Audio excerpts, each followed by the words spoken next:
So you can help people if their flight gets canceled. Maybe you can suggest itineraries. What else do y'all do for people? We do tours. We just do airline tickets if you just need an airline ticket, but we can take you anywhere. One of the latest places I went was Iceland. We take a group every year to Iceland. This was our third year, and I went all 3 years, and I would go this next year if I could. Iceland is one of my favorite places to be. Saw the Northern Lights, we were there when the volcano went out, and midnight we walked through Reykjavik and went down to the pond and looked out, and you could see the actual volcano going off in the distance. And it's snow and ice. We did horseback riding, we did dog sledding and snowmobiling. Oh, and man, I'm an older person, and I did it all, and it was so much fun.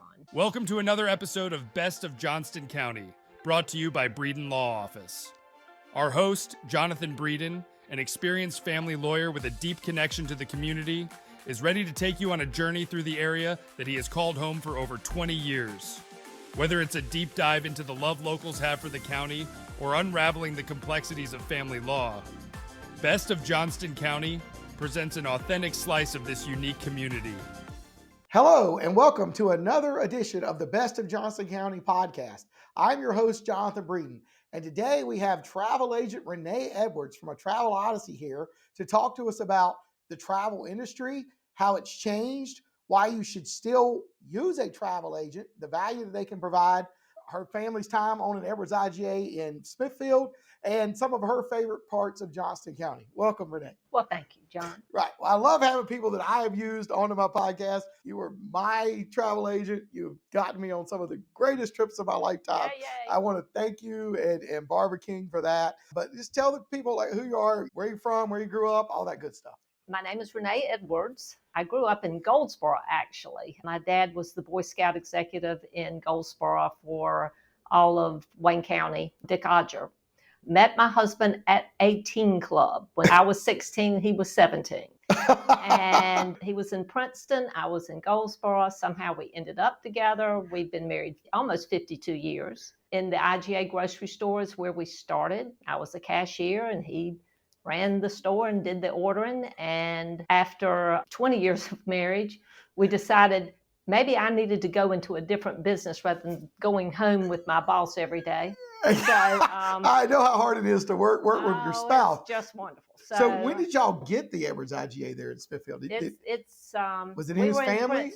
We were in Princeton, and IGA came available, or an empty store came available over in Market Square in Smithfield. Right. We purchased that, and then the opportunity to get the Harris Teeter over in the shopping center where the IGA was for so many years came about, and we, as a family, purchased that property, and it was the biggest IGA in North Carolina for a long time. Oh my goodness. And you know when that was? Forever. Forever? Yeah, it was for 10 years ago, I would say. Okay. And then probably other stores got bought and changed. But it was a well-run, really good store. People loved the meats in the IGA and the friendliness, and everybody knew everybody. It was like when you come there, if you have a question, we could find it for you. We just don't point the way. That was the kind of business we did. So what's your husband's name? Bruce Edwards. Bruce Edwards. All right. So y'all had the IGA on Market Street for how many years? The one on Market Street was probably 5 years. Okay. And then we moved out to the one where we were then. I can't even think of the shopping center. That's horrible. Okay. But we were there. Let's see, my son was a rising senior. He's now 50 years old.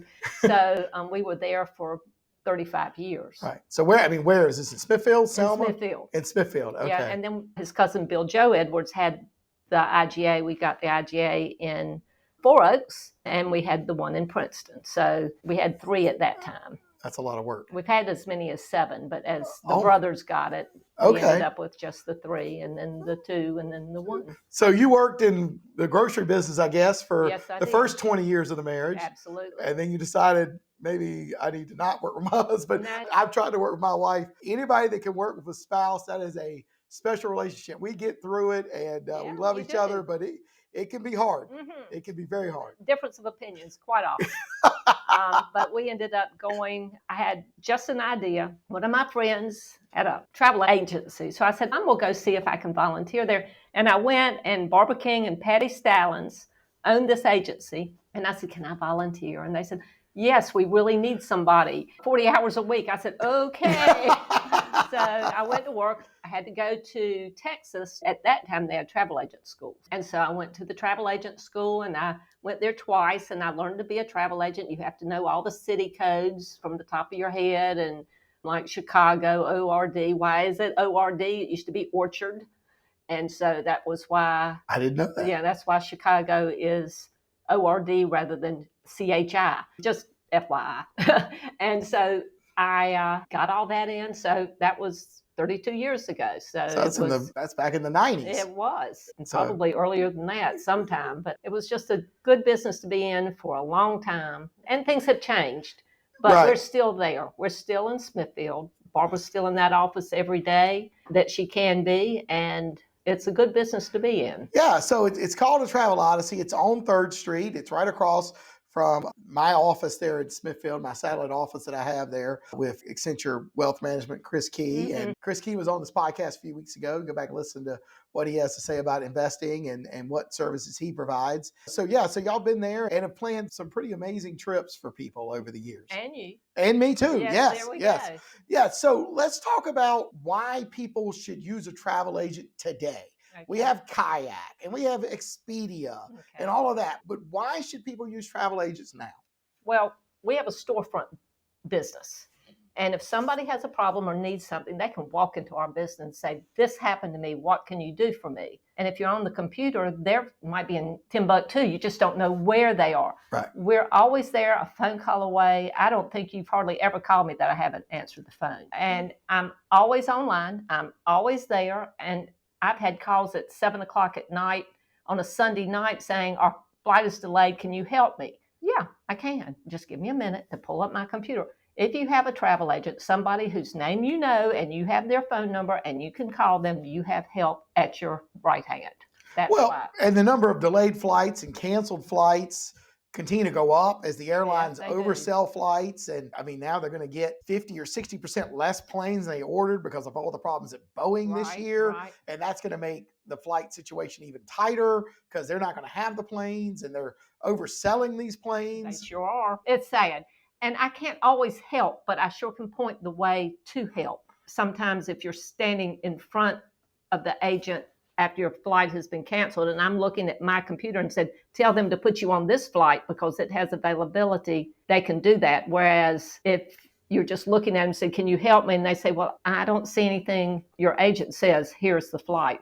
That's why you call us. If you're in Mexico, I remember 9/11, I had clients all over the world that were stuck places.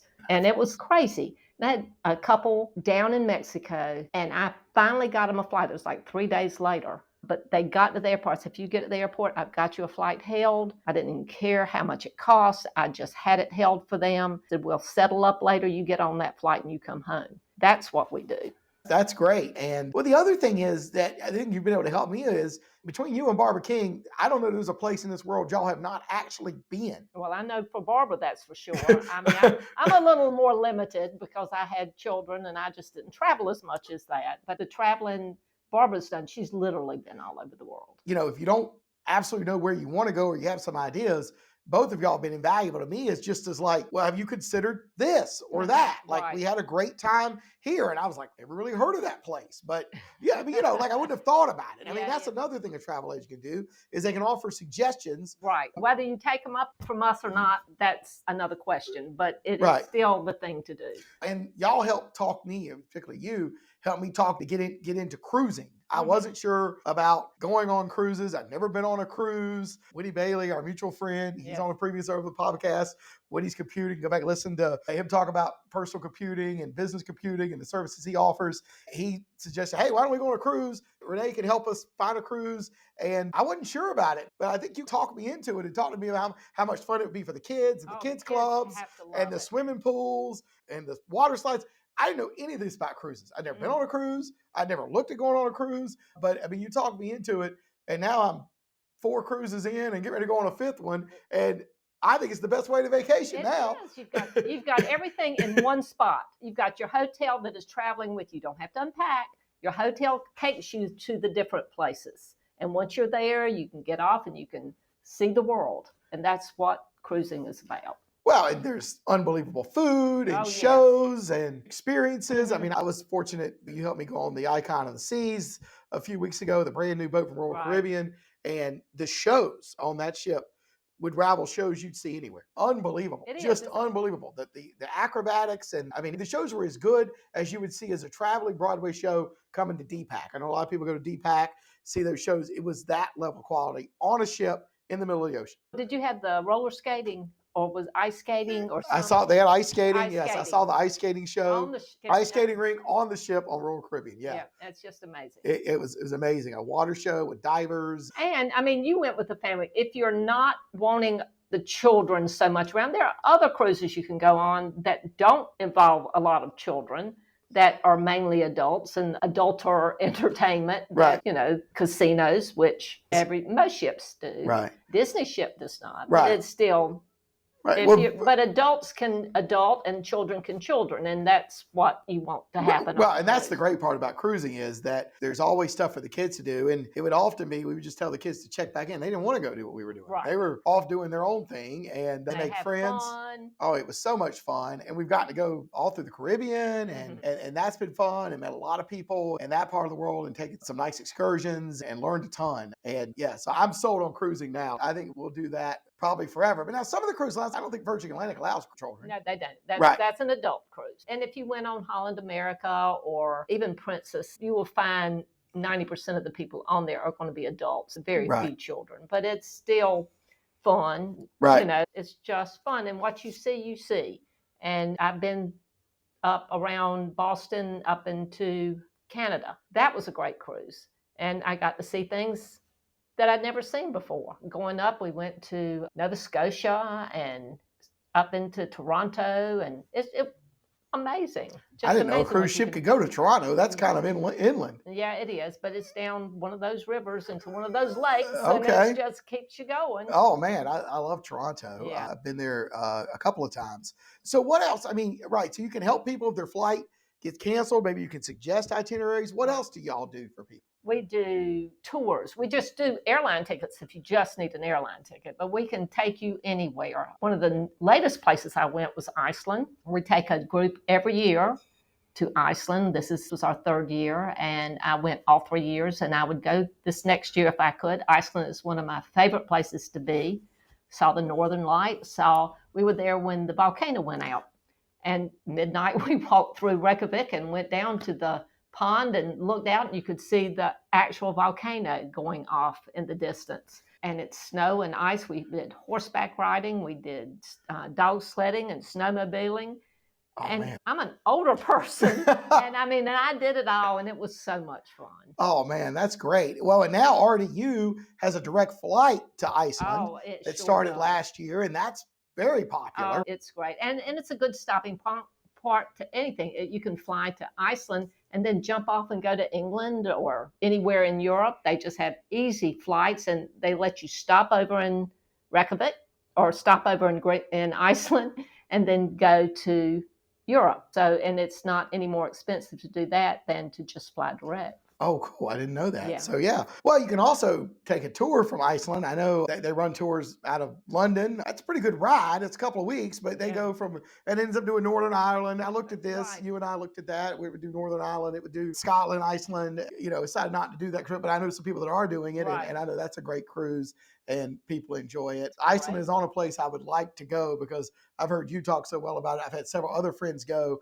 Now that with that direct flight from Raleigh, like tons of people are going to Iceland. I've not seen it in the summer. I really want to go when it's so green and lush, because Greenland is ice and Iceland is green in the summer. So I want to go to Iceland and really partake of the outdoors. I love outdoors, and I love to go hiking. I'd like to be able to see the green and lush and everything. It's just different. Can you help people with Disney? I know people love Disney. I mean, there's all kinds of Disney travel agents out there. Can you help people with Disney? Because people love Disney. Can. I love Disney. So what can you help people with Disney? I can find your hotels and get your tickets and help you line up what you're going to do each day, because now they have it that you have to choose your park every day. Correct. And so I can help you line that up, what days you want to be, and then help you get your dining lined up for the day you're going to be in each park. Same with Universal.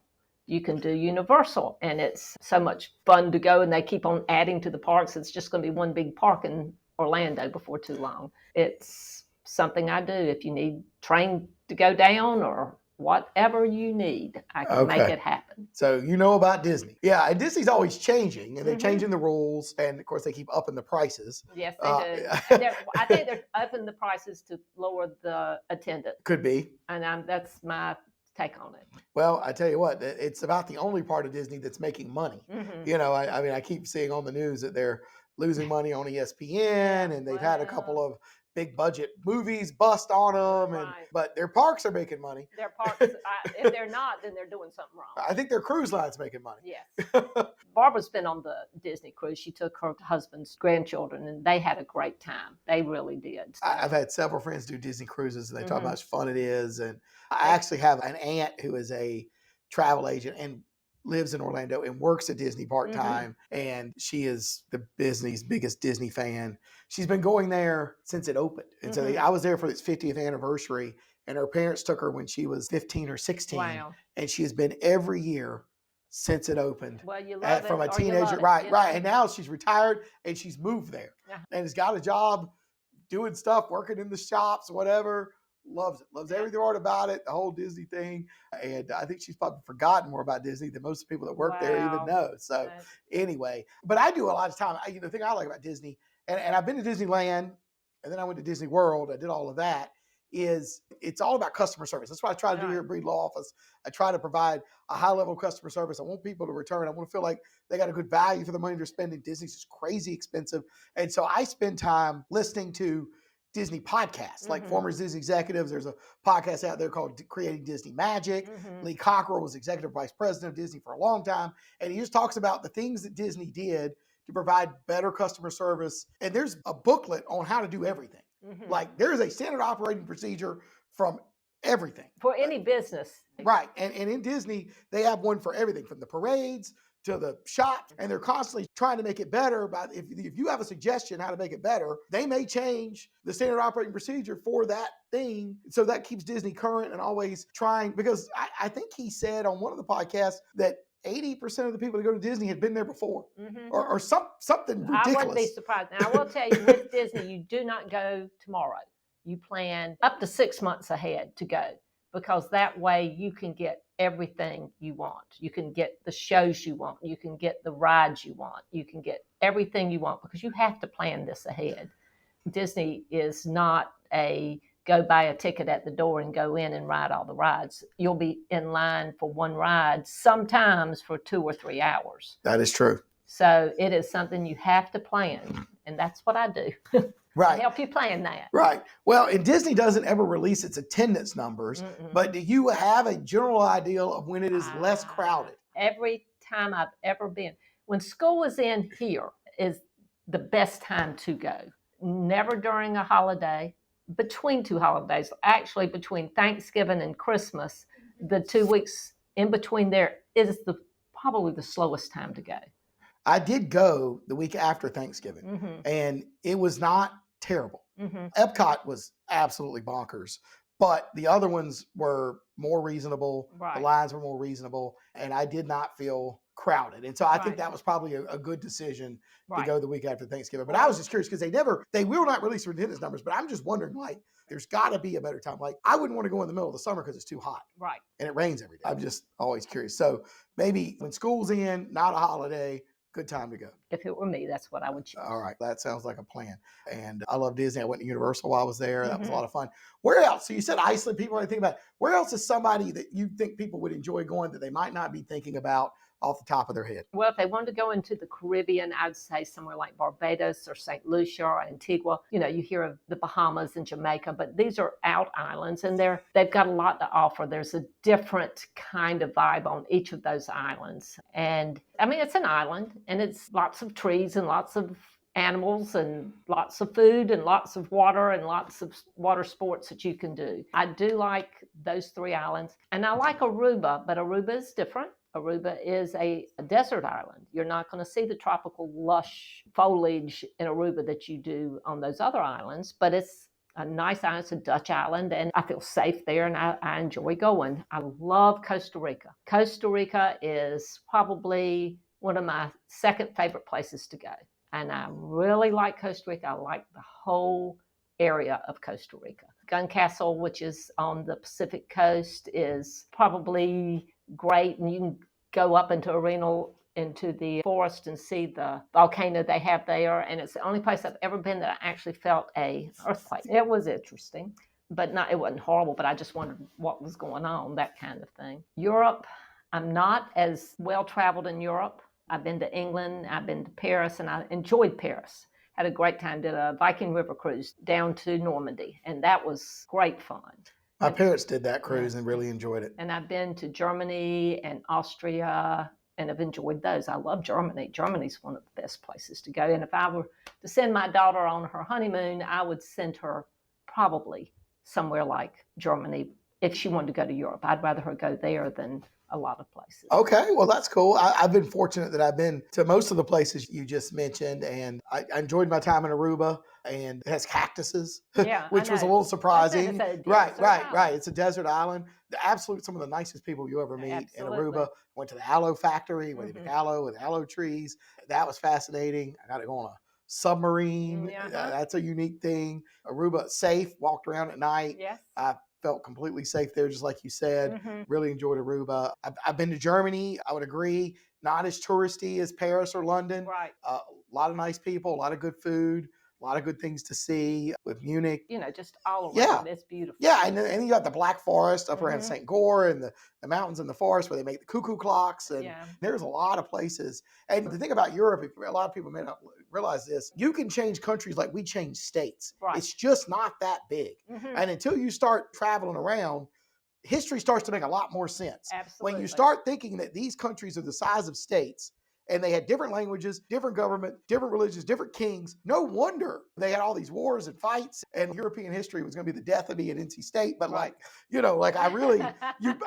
it started to make a lot more sense when you realize that it's just really small, and it's all different languages and all different cultures. And it would be like if you went to South Carolina and they had a different government and a different language and different foods, and you're in North Carolina, and somehow you have to figure out a way to trade. And that's basically what it was until they created the EU, and that's a whole other thing. It's easy to get around.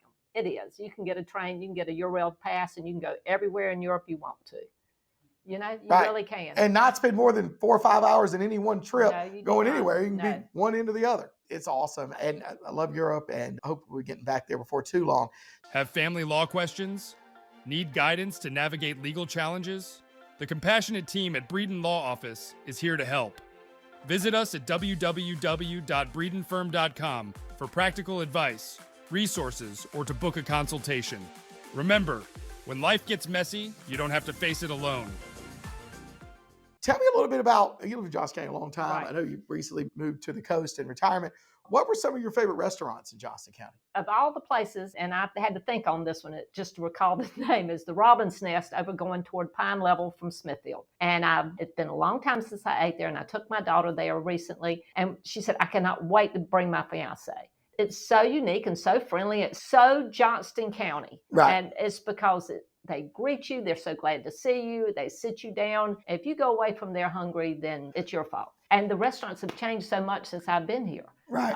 Since I've gone, even in the last 4 or 5 years. Right. I'm not sure of a lot of the restaurants around. Robin's Nest is still there. It's good. We had a guest tell us about the fries at the Selma Mini Mart. Right, yeah, they have these hibachi fries at the Selma Mini Mart. So yeah, I've always learning about new restaurants and stuff like that. So what were some of your favorite things to do, like in Johnston County? In Johnston County, I had my 3 children. So we were really involved in school activities. My daughter was in dance. My son played baseball. I had another son that wrestled. I mean, it was just, I was really involved in the school and whatever my children wanted to do. And I love walking and hiking and being outdoors. Okay. We had horses for a while, and I enjoyed that. There's so much going on with everyone. I mean, you can walk out your door and find something new to do. It's small enough, working toward the east, it's small enough that you don't have the deluge of the people. But even here in Garner and in Clayton and going on, everybody just seems to know everybody, and you get ideas to do things. I know that's not exactly what you wanted to hear, Right. but I was busy, and if I could get out and do things, I did. Did you ever go to Clemens State Forest?